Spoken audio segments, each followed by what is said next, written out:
Well, I made one video that got a bunch of strangers pissed off at me. Why not make one more?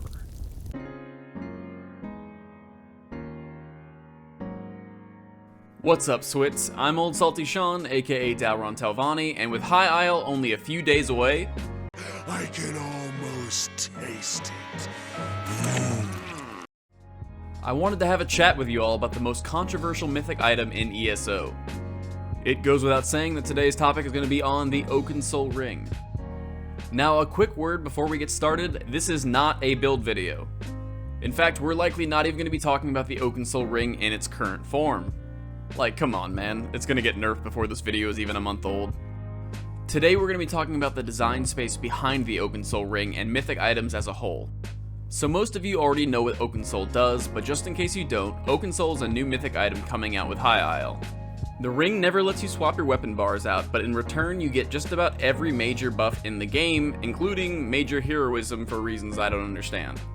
Again, we're only talking about the design space, so for today, let's just focus on the fact that it limits you to 5 abilities and gives you a bunch of buffs to compensate for that. So let's start by talking about what we know of the intended design for Oakensoul, straight from ZOS themselves. Here I'm quoting directly from the PTS patch notes on update 8.0.3. Our hope is that access to a ton of major and minor buffs really helps the mythic stamp itself down as an accessibility option to players who don't have access to sweaty buff uptimes, group compositions, and high APM.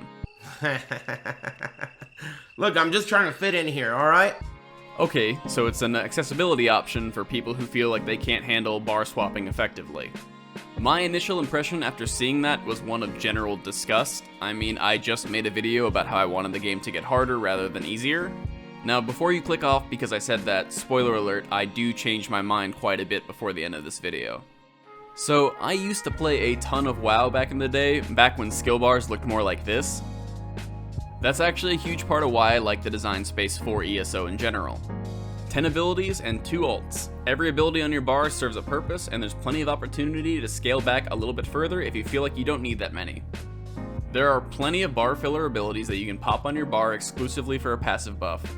Hell, the 1-bar builds aren't even new to ESO. There are plenty of 1-bar guides out there before Oakensoul even came out.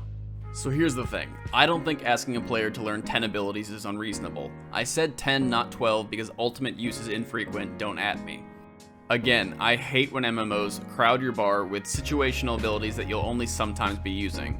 I'd much rather focus on 10 abilities that I use constantly. But going below that, and it doesn't even really feel like I'm playing a game anymore. I mean, the new meta joke with the kids right now is to talk about the next mythic item just being something that lets you light attack your way through the entire game. But I'm just one man, and I've learned a lot since my last video, so this time around I did some research with other players in regards to the Oakensoul ring.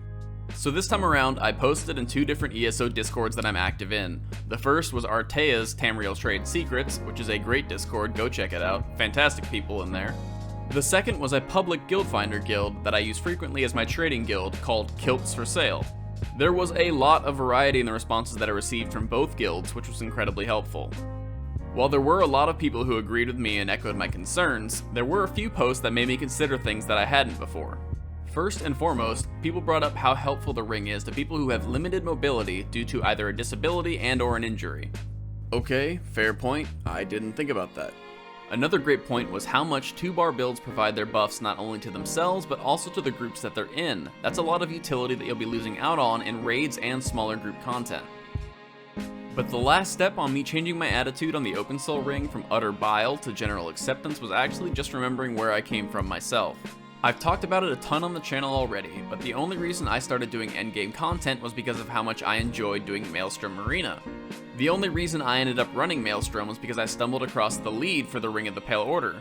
Pale Order was another controversial mythic item because people felt like it was largely going to trivialize all the game's solo content. While Pale Order definitely makes Maelstrom somewhat easier, ESO's endgame is so mechanically driven rather than stat driven, it really didn't trivialize anything.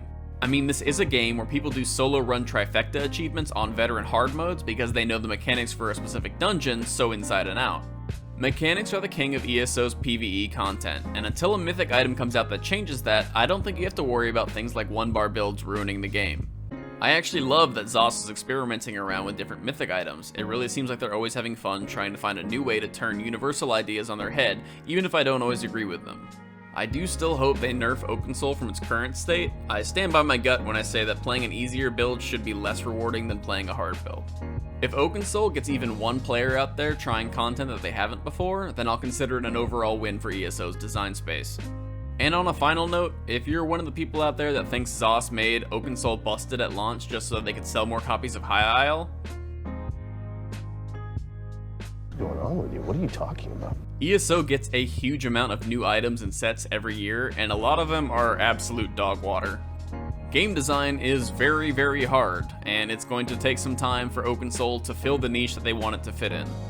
But absolutely no part of my brain accepts the idea that ZOS thinks that it's a good business idea to make Oakensoul an amazing item for like 2 weeks and then patch it. Like, I'm sorry, but that's just absolutely insane. Anyways, thank you so much for sticking it out this long into the video. This was not the video that I had planned to make for this week, but I wanted to push it out since High Isle was just about to drop. I promise the next couple uploads are going to be a lot less controversial. This is not the niche that I'm trying to fill. But please do let me know what you think of Oakensoul in the comment section below. Whether you agree with me or disagree with me, I'd love to hear your thoughts. Again, for everybody who gave me feedback on Discord, you guys are all true kings and queens, thank you so much. But until we meet again on the plains of Vardenfell, I've been Salty Sean saying smoke skooma and worship Daedra.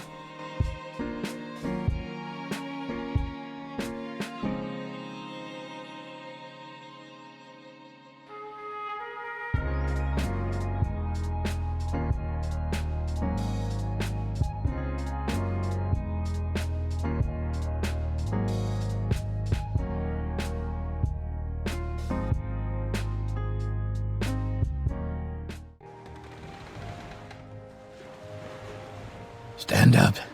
There you go. You were dreaming.